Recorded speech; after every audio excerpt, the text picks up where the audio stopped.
Pemerintah Provinsi Sumatera Selatan kembali memperpanjang masa tanggap darurat Satgas Karhutla yang awalnya sudah diperpanjang hingga 10 November, namun karena eskalasi Karhutla makin meningkat, status diperpanjang 20 hari ke depan atau hingga 30 November 2019. Jumlah titik panas akhir Oktober hingga awal November sebenarnya menurun, namun terjadi peningkatan titik panas yang drastis terutama di Ogan Komering Ilir. BMKG memperkirakan musim penghujan di Sumatera Selatan baru pada dasarian 3 November.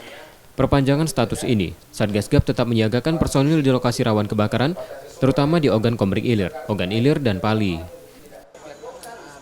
Bersama-sama kita membuat keputusan bahwa kita harus perpanjang lagi dengan opsi tengah, yakni 20 hari sampai dengan tanggal 30 November. Tadi saya sudah minta kepada Pak Pangdam, Pak Kapolda, dan pasukan lainnya bahkan melibatkan desa untuk tidak meninggalkan lokasi, artinya untuk berangkatkan lagi